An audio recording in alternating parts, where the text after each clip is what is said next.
అభివృద్ధి ఉపాధి కోసం యువత బీజేపీకి ఓటు వేయాలని భారతీయ జనతా పార్టీ యువ మోర్చా రాష్ట్ర కార్యదర్శి గూగులోత్ మదన్ లాల్, జిల్లా అధ్యక్షులు అనంత ఉపేందర్ గౌడ్లు అన్నారు.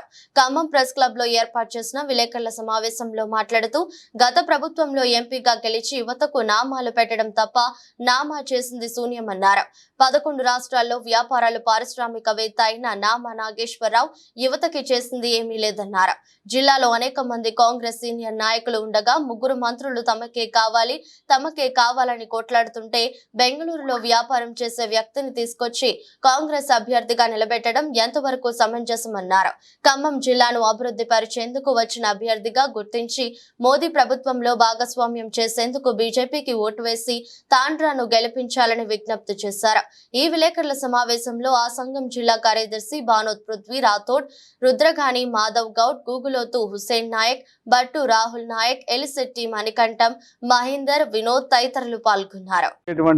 పార్లమెంట్ ఎలక్షన్లలో ఇలా ఖమ్మం పార్లమెంట్ లో యువత తాండ్ర వినోద్రావు గారిని బలపరిచి ఇలా టీడీపీ, జనసేన, ఎంఆర్పీఎస్ బలపరిచినటువంటి బీజేపీ అభ్యర్థి తాండ్ర వినోద్రావు గారిని అత్యధిక మేరతో గెలిపించాలని ఇలా భారతీయ జనతా యువ మోర్చా ద్వారా ఈరోజు ప్రెస్ మీట్ నిర్వహించడం జరిగింది.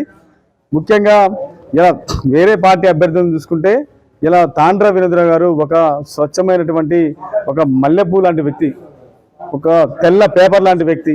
ఇలా వీళ్ళు మిగతా పార్టీలను చూసుకుంటే ఇలా అవినీతికి, అక్రమాలకు అడ్డాగా ఉన్నటువంటి బీఆర్ఎస్ అభ్యర్థులైనా, అదేవిధంగా ఇలా ఖమ్మం పార్లమెంట్లో కాంగ్రెస్ నాయకులు లేరా, కాంగ్రెస్ సీనియర్ నాయకులు లేరా, లేదా పార్లమెంటు పోటీ చేసే అభ్యర్థులు లేరా, ఇలా కాంగ్రెస్ ఇంత బలహీనమైందా, ఇలా బెంగళూరు నుంచి కొనుక్కొని వచ్చే పరిస్థితి కాంగ్రెస్ పార్టీకి ఎందుకు దుస్థితి కలిగింది అనేది మా ఖమ్మం పార్లమెంట్లో చాలామంది అనుకుంటున్నారు. ఇలా ఇంపార్టెంట్గా వచ్చినటువంటి రఘురామరెడ్డి గారిని ప్రజలు నమ్మడం లేదు. ఇలా కాంగ్రెస్ పార్టీలోని అనేక మంది భారతీయ జనతా పార్టీ అభ్యర్థి తాండ్ర వినోద్రావు గారికి సపోర్ట్ చేస్తున్నారు. అదేవిధంగా బీఆర్ఎస్ అసలు మనం మాట్లాడుకోవడం వేస్తూ బీఆర్ఎస్ అనేది కనుమరుగైన పార్టీ. ఇలా లింగులు ఇటుకొనుకుంటా ఇలా ఇద్దరు ముగ్గురు తిరగడం తప్ప ఇలా బీఆర్ఎస్ పార్టీకి ఇక్కడ ప్రజల్లో అయితే ఎక్కడ కూడా ఓటే అనే ఆలోచన లేదు. కాబట్టి ఇలా పార్లమెంటు తాండ్ర వినోద్రావు గారు గెలిస్తే ఇక్కడ పారిశ్రామికం కానీ, ఉద్యోగ అవకాశాలు కానీ, అదేవిధంగా ప్రత్యేకంగా ఒక మనిషి స్కిల్ ఇండియా ద్వారా నైపుణ్యంగా నేర్చుకొని ఇలా వాళ్ళకి పారిశ్రామికంగా కంపెనీలు పెట్టుకోవడానికి అవకాశం ఉంటుంది. పార్లమెంటు ఇలా మనకి వచ్చే నిధులు మొత్తం కూడా అవినీతికి పోతున్నాయి, అవినీతి అక్రమాలకు గురవుతున్నాయి. అట్లా కాకుండా ఇలా తాండ్ర వినోద్రావు గారు గెలిస్తే ఖమ్మం పార్లమెంట్కి వచ్చే నిధులని సక్రమంగా మనం వినియోగించుకొని మన పార్లమెంట్ను అభివృద్ధి చేసుకోవచ్చు.